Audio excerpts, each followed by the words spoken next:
विकास और आप देख रहे हैं आई न्यूज के न्यूज बुलेटिन में आपका स्वागत है। नजर डालते अब तक की सुर्खियों पर। दरभंगा के सैयदनगर धर्मशाला में जिला किसान सभा, CITU, खेतीहर मजदूर यूनियन और जनवादी महिला समिति के संयुक्त तत्वावधान में 10 अगस्त को प्रस्तावित कानून तोड़ो जेल भरो अभियान की तैयारी को लेकर जिला स्तरीय कन्वेंशन आयोजित किया गया। कार्यक्रम की शुरुआत छात्र आंदोलन के दौरान जान गंवाने वाली छात्रा को 2 मिनट का मौन रखकर श्रद्धांजलि देने से हुई। मुख्य वक्ता कॉमरेड ललन चौधरी ने खेती, महंगाई, बेरोजगारी, पेपर लीक और छात्र आंदोलन सहित कई मुद्दों पर केंद्र सरकार की नीतियों की आलोचना की। उन्होंने छात्र आंदोलन से जुड़े मामलों को वापस लेने, पेपर लीक के दोषियों पर कार्रवाई, मृतक छात्रा के परिवार को 1 करोड़ रुपए मुआवजा और 10 अगस्त के जेल भरो अभियान में बड़ी संख्या में भागीदारी की अपील की। कॉमरेड श्याम भारती ने बिजली, पानी, जल जमाव और बंद पड़े अशोक पेपर मिल के मुद्दे उठाए। वहीं अविनाश ठाकुर मंटू ने कहा कि गांव-गांव में अभियान चलाकर स्वयं सेवकों की सूची तैयार की जाएगी। कन्वेंशन में विभिन्न किसान, मजदूर, छात्र एवं युवा संगठनों के नेताओं ने अपने विचार रखे और प्रस्ताव पारित कर छात्र आंदोलन से जुड़े मामलों को वापस लेने सहित कई मांगों का समर्थन किया। की ओर से आपका क्रांतिकारी अभिनंदन करते हैं, लाल सलाम करते हैं। आज मुख्य तौर से 10 अगस्त का जो जेल भरो हमारा अभियान है, वह अभियान हमारा मजबूती से सफल हो, इसके लिए आज कन्वेंशन सभी जन संगठन की ओर से बुलाई गई। अभी आप जानते हैं जो छात्रों का आंदोलन हुआ, 2 आंदोलन के बारे में हम आपके सामने जिक्र करना चाहते हैं। एक आंदोलन है ऐतिहासिक किसान आंदोलन, जिसमें 3 कृषि काले कानून मोदी की सरकार ने लाई थी और जिस आंदोलन को शुरुआती दौर में नक्सली, आतंकवादी कई तरह से ये केंद्र सरकार उस आंदोलन के बारे में चर्चा कर रही है, लेकिन जब किसानों ने तय कर दिया जो ये जो काले कानून है उसके खिलाफ हम सड़क पर आएंगे, तो मोदी सरकार को झुकना पड़ा और 3 कृषि काले कानून वापस ले। अभी आपने देखा जो दिल्ली के जंतर मंतर पर छात्रों का आंदोलन शुरू हुआ, उस आंदोलन का क्या नारा था? एक ही नारा था, जो केंद्रीय शिक्षा मंत्री ये जो पेपर जो लीक हुआ है उसका जवाब देने हुए इस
उठाना पड़ेगा।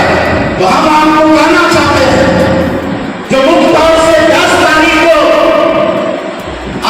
ये हमको विचार करना चाहिए, विचार करना पड़ेगा। हम कैसे जेल भरो अभियान का सफलता करेंगे, ये हमको सोचना पड़ेगा कि नहीं।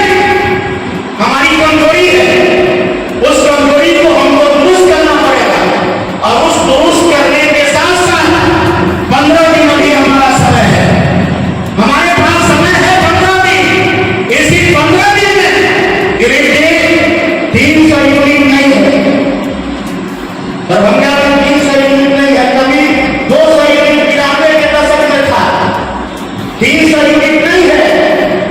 अगर 200 यूनिट से ही लोग आ जाए तो हमारा जेल भरो अभियान सफल हो जाएगा। लेकिन जो यहाँ साथी आए, अभी से जाइए, तैयारी कीजिए, और तैयारी करने के बाद ये जो हमारा आंदोलन है 10 तारीख को, उसमें बड़ी संख्या में आइए, सभी तरह का सामर्थ्य को लगाइए।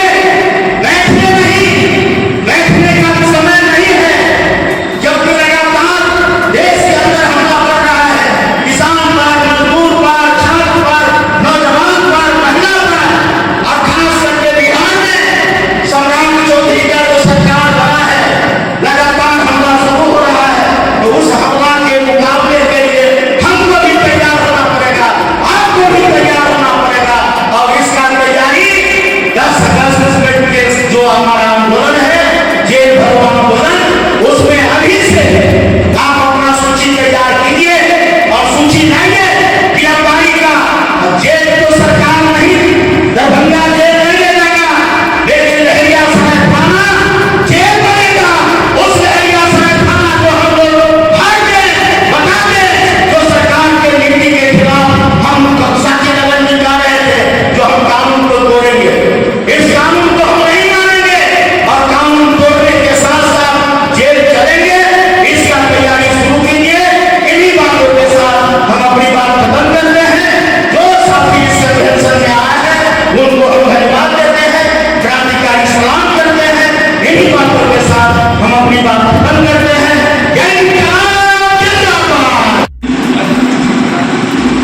जब इस देश में आए उस दिन से आपसे हम आग्रह करना चाहते हैं, जरा समझिए, देश के अंदर में मजदूरों की मजदूरी घट रही है, रुपये का कीमत अति घट गया।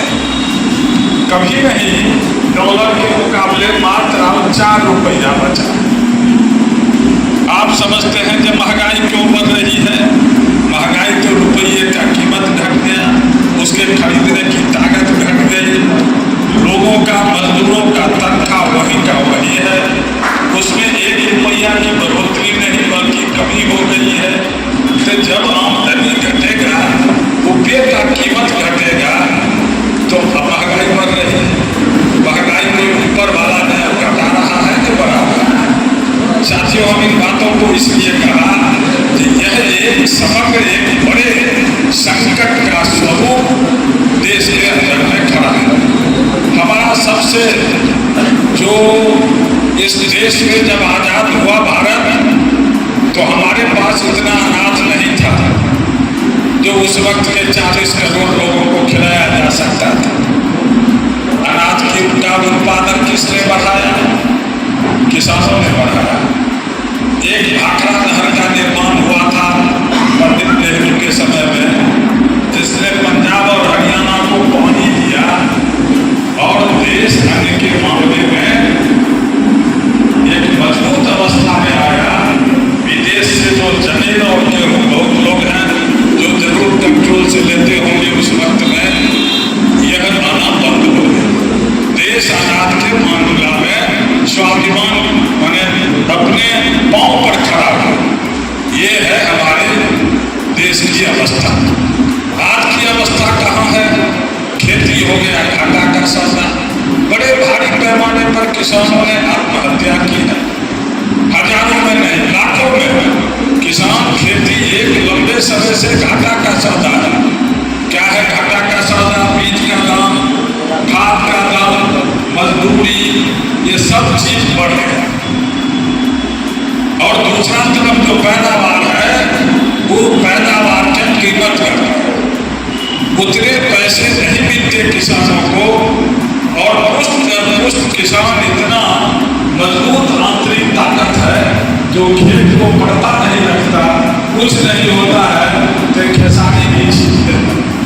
ये है खेती की अवस्था और इसके चलते बड़ी लड़ाई हुई। आप जानते हैं 715 लोगों की शहादत हुई और 1 साल से ऊपर दिल्ली के जंतर मंतर पर रहे, दिल्ली के सड़कों पर लोग खड़ा रहे। दरभंगा से भी बहुत चाची गए थे और उस लड़ाई में के बाद देश के प्रधानमंत्री ने एक रात में घोषणा किया। क्या घोषणा किया कि हमारे तपस्या में कुछ कमी हो गई। लोगों ने पूछा, प्रेस कॉन्फ्रेंस नहीं करते, प्रेस के साथ में नहीं जाते, तो लोगों ने मीडिया से ही पूछा, जरा पूछे कि उनकी तपस्या में क्या कमी रह गई। तपस्या में उन्होंने कहा जब हम बात को नहीं समझ पाए और आपका जो न्यूनतम समर्थन मूल्य है MSP, हम उसको इस देश में लागू करें। MSP क्या है? अगर खेती में 100 रुपया खर्चा हुआ तो किसानों को 25% उसका के ज्यादा कीमत से वो सामान बिकेगा। यही है MSP। सरकार ने कहा आज तक किसानों को MSP नहीं मिली, लड़ाई जारी है। तो खेती हमारा घाटा का सौदा हो गया। जितने सार्वजनिक उद्योग थे देश के वो कुछ घरानों के हाथ में सौंप दिया। एयर इंडिया चला गया, हवाई जहाज का जितना स्टेशन देखते हैं, रेल का बड़ा बड़ा स्टेशन देखते हैं, लोहा उद्योग, कोयला उद्योग, ये जितने भी उद्योग हैं वो सब अब कुछ परिवार के लोगों के हाथ में हैंड ओवर कर दिया इस भारत की सरकार। अब इतना तक बात नहीं है, अब 10-10 हजार एकड़ का एक प्लॉट जमीन कानूनी रूप से बना के अभी बिहार में भागलपुर में 1050 एकड़ जमीन 1 रुपया सालाना के पर उसने अडानी परिवार को हैंड ओवर कर दी। अभी आप देख रहे हैं बिहार में जितना स्मार्ट सिटी 12 को बनाने का है, सिर्फ पटना में 90 लाख एकड़ जमीन सरकार उसको देगी और ये बड़े बड़े पूंजीपति उस स्मार्ट सिटी में अपना वर्चस्व कायम करेंगे। सरकार का हम ये है कि हम मुआवजा देंगे, आपको मुआवजा हम उचित देंगे। अरे मुआवजा तो हमको जमीन चाहिए, धरती तो मां है हमारी, ये इस धरती से ही हमारी पैदावार होती है, हम जिंदा रहते हैं, हमारा भोजन होता है, हमारे बाल बच्चे पढ़ते हैं लिखते हैं। ये है हमारी खेती, हमारी जमीन और इस जमीन को तो हमसे बेदखल कर रही है। दूसरा तरफ हमने कहा कि उद्योगों की हालात नहीं है, देश बड़े आर्थिक संकट के दौर से गुजर रहा है। राजनीति शास्त्र कहता है कि आर्थिक संकट राजनीतिक संकट को पैदा करता है, तो पॉलिटिकल इकोनॉमी ही राजनीतिक पॉलिटिक्स को गाइड करता है। अब समूचा देश के अंदर में अभी आपने देखा बड़ा ही माकूल समय में आप यहाँ आए, आज से 2 दिन पहले कितना बड़ा दमन हुआ दिल्ली में, विद्यार्थी नौजवानों पर जितने लोगों पर लाठियां चली। सिर्फ वो पार्लियामेंट के गेट पर जाना चाहते थे, अपनी मांग को लेकर के 22 दिन तक वो हड़ताल चला। ये 1 महीना से ऊपर का यहाँ आंदोलन वहाँ हुआ। आंदोलन क्या था? आंदोलन के एक ही मुद्दे थे। वो मुद्दा था जो परीक्षा में आप जो एग्जामिनेशन लेते हो उसके परीक्षा के क्वेश्चन को लीक मत करो, एक बात। और जब वो परीक्षा लीक हो जाएगा, क्वेश्चन अगर कुछ लोगों के हाथ में लाखों लाख में दिख जाएगा, तो जो पढ़ने वाले लाखों लोग हैं, जो कोचिंग में पढ़ते हैं, जो बड़े बड़े इंस्टीट्यूशन में पढ़ते हैं, उसका रिजल्ट पीछे हो जाएगा। और क्वेश्चन अगर पहले आ जाए तो फिर वो सिलेक्शन। अब तक के लिए बस इतना ही। बने रहिए आई न्यूज़ के साथ हर खबर पर पहली नजर।